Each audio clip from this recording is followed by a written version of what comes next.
नमस्कार दोस्तों और स्वागत है आपका हमारे एक और नए वीडियो में। जैसा कि आप लोग जानते हैं कि हम घूम रहे हैं दिल्ली, तो आज मैं आ गई हूँ दिल्ली की एक और बहुत ही फेमस जगह पर जिसका नाम है जंतर मंतर। तो एक बार फिर मेट्रो का सफर करके पहुंची मैं राजीव चौक मेट्रो स्टेशन, क्योंकि जंतर मंतर का सबसे नजदीकी मेट्रो स्टेशन है राजीव चौक मेट्रो स्टेशन और पटेल चौक मेट्रो स्टेशन। ये जंतर मंतर से इतना नजदीक है कि आप मेट्रो स्टेशन से वॉक करके 10 मिनट में यहाँ पहुँच सकते हैं। यहाँ भी आपको टिकट ऑनलाइन लेनी है। ऑनलाइन टिकट के लिए यहाँ आपको QR कोड मिल जाएगा, तो आप कभी भी यानी कि सप्ताह में 7 दिन यहाँ सुबह 6 बजे से शाम 6 बजे तक यहाँ आ सकते हैं। तो QR कोड को स्कैन करके और 20 रुपए पर हेड देकर मैं पहुँची जंतर मंतर के अंदर। और जंतर मंतर में आते साथ हमको दिखता है ये वाला स्ट्रक्चर सबसे पहले, तो देखते हैं क्या है स्ट्रक्चर। तो आइए सबसे पहले जान लेते हैं कि जंतर मंतर होता क्या है। जंतर का मतलब होता है यंत्र और मंत्र का मतलब होता है फॉर्मूला या गणना, यानी कि गणना करने वाला यंत्र। ये जो यंत्र है इसका नाम है मिश्र यंत्र और इसका निर्माण महाराजा जयसिंह द्वितीय के पुत्र महाराजा माधव सिंह ने करवाया था। इसके 5 भाग हैं और मेनली इसका फंक्शन आकाशीय पिंडों की दूरी नापना और उस समय का सूरज की ऊंचाई नापने का ये सर्वोत्तम यंत्र माना जाता है। मिश्र यंत्र का मतलब है कि ये 5 अलग अलग यंत्रों का मिश्रण है। इसको 5 भागों में बांटा गया है। ये स्केल बने हुए हैं जैसे घड़ी में होते हैं या हम नॉर्मल स्केल में देखते हैं। बहुत ही बारीक, बिल्कुल 1-1 सेंटीमीटर जो है बिल्कुल नपे तुले हिसाब से बनाए गए हैं और अभी भी दिखाई दे रहे हैं कहीं कहीं पर ना। हाँ, और ये पत्थर है, मतलब मार्बल है ये। हाँ, इसमें नंबर तो बने हुए हैं। ये 1 2 3 4 लिखा हुआ है, 5, और ये नीचे सुई का कांटा भी बना रखा है इन्होंने। और इधर 14 और 14 इधर है। लग तो ये घड़ी की तरह रहा है, लेकिन बाहर वहाँ बोर्ड पे तो लिखा है कि ये दक्षिणोत्तर भित्ति यंत्र है और इससे सूर्य की और खगोलीय पिंडों की ऊंचाई मापी जाती थी। लेकिन ये तो कुछ घड़ी के कांटे की तरह लग रहा है। पता नहीं इससे कैसे नापते थे वो, इस चीज के कि फंक्शन कैसे करते थे। यही तो सबसे जरूरी बात है। इस मतलब एक अमेजिंग फैक्ट हो गया ना। जो सबसे बड़ा ड्रॉबैक पॉइंट यहाँ पे ये है कि यहाँ पे कोई गाइड नहीं है। हाँ, गाइड तो जो पुराने गाइड थे यहाँ पे वो रिटायर हो चुके हैं, तो अभी फिलहाल कोई गाइड नहीं है। हाँ। और जो भी आ रहा है ऐसे घूम के चले जा रहा है। उनकी जगह मतलब नए नहीं रखे गए हैं। तो ये इतनी मतलब अमेजिंग प्लेस है। उस समय के इतने अच्छे यंत्र और सटीक मतलब जो माप देते थे और कैसे इनका फंक्शन किया जाता था बिना किसी आधुनिक उपकरण के। लेकिन यहाँ पर कोई गाइड नहीं है बताने के लिए, तो बहुत ज्यादा कंफ्यूजन होती है। तो ये था मिश्र यंत्र और इससे आप थोड़ा सा आगे बढ़ेंगे तो आपको ये ऊंची ऊंची दीवार, ट्रायंगुलर शेप की ऊंची दीवारें दिखाई देंगी। इनको कहा जाता है सम्राट यंत्र। ये उस समय के एक नॉर्मल धूप घड़ी, जैसे कि हम सन डायल कहते हैं, उसकी तरह ये यंत्र काम करता था।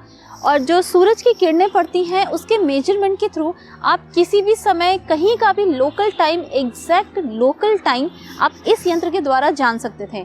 तो अभी किस तरह से किया जाता था ये तो पता नहीं, लेकिन यही इस जगह की खासियत है। मेरे पीछे जो आप ये स्ट्रक्चर देख रहे हैं, जिस सम्राट यंत्र जिसके बारे में मैंने अभी बताया था, ये वही यंत्र है।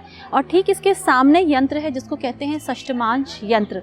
ये जो षष्ठमांश यंत्र आपको दिखाई दे रहा है, एक इस तरह का स्लोप जैसा कुछ बना हुआ है इस पे, और इसके बीच में एक पॉइंट दिया गया है। और इसके अंदर जो ये स्ट्रक्चर पूरा रेड वाला आपको दिखाई दे रहा है, ये एक अंधेरा कमरा है, या आप कह सकते हैं कि ऐसा कहा जाता है इसके नीचे पूरी एक भूल भुलैया है। तो इसके बीच में जो छेद है उसमें से जब सूर्य की रोशनी अंदर पहुंचती होगी तो उन्होंने अंदर भी कुछ स्केल जैसा बना रखा होगा नापने के लिए, और उससे ये पता लगाते होंगे। तो इस यंत्र का जो मेन फंक्शन है वो सूर्य की जो झुकाव है उसका समय है और यहाँ तक कि उसका व्यास नापने के लिए इस यंत्र का प्रयोग किया जाता था। तो ये सभी जो ये यंत्र दिखाई दे रहे हैं यहाँ पर, इनके नीचे भी जाने का रास्ता है और उसके नीचे ऐसा कहा जाता है कि एक भूल भुलैया है जिनको अब बंद कर दिया गया है। आइए मैं जाने का रास्ता भी आपको दिखाती हूँ, और ये काफ़ी डरावना भी है। ये है रास्ता। इस तरह के काफ़ी सारे रास्ते हैं यहाँ पर नीचे जाने के। तो आई थिंक ये इन यंत्रों के मेजरमेंट का ही एक पार्ट होंगे।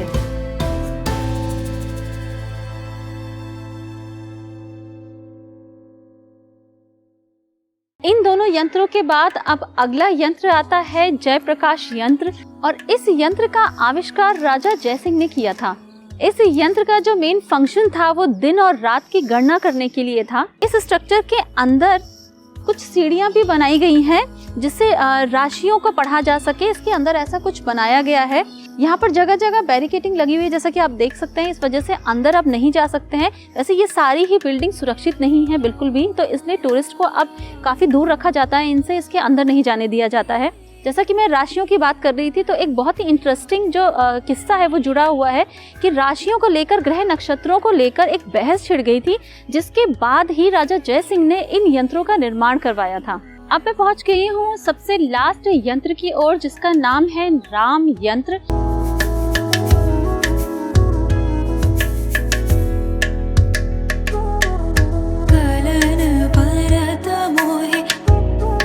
महाराजा सवाई जयसिंह के दादा राम सिंह के नाम पर इस यंत्र का नाम पड़ा। ये 2 गोल स्ट्रक्चर है और ये एक कैलेंडर की तरह है।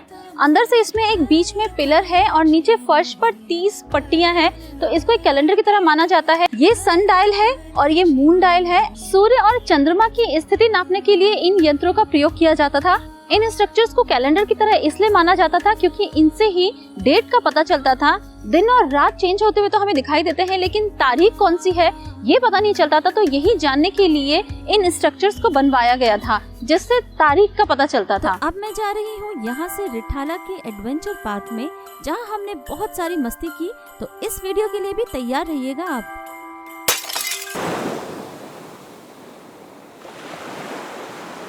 तो दोस्तों, मुझे तो कुछ समझ में आने लग गया कि टाइम कैसे कैलकुलेशन होती थी। आप यहाँ आना और इसको ढंग से समझना, थोड़ा गूगल करना और कोशिश करना समझने की, आपको भी कुछ समझ में आने लग जाएगा।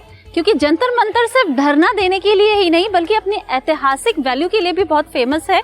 और वाकई में यहाँ के जो बने हुए यंत्र है, इन्हें समझना बहुत जरूरी है और इसके बारे में सबको जानकारी होनी चाहिए। बिल्कुल। तो इसी के साथ उम्मीद करती हूँ कि आपको हमारा आज का वीडियो पसंद आया होगा। अगर वीडियो पसंद आया हो तो क्या करना है? लाइक, शेयर और कमेंट। और अगर आप चैनल पे नए हैं तो सब्सक्राइब कर लीजिएगा चैनल को, ऐसे ढेर सारे वीडियोस देखने के लिए। तो मिलेंगे हम आपको अपने नेक्स्ट वीडियो में। तब तक के लिए स्वस्थ रहिए, सुरक्षित रहिए। Thank you for watching. अरे चलो, हैं? देर हो रही है भाई।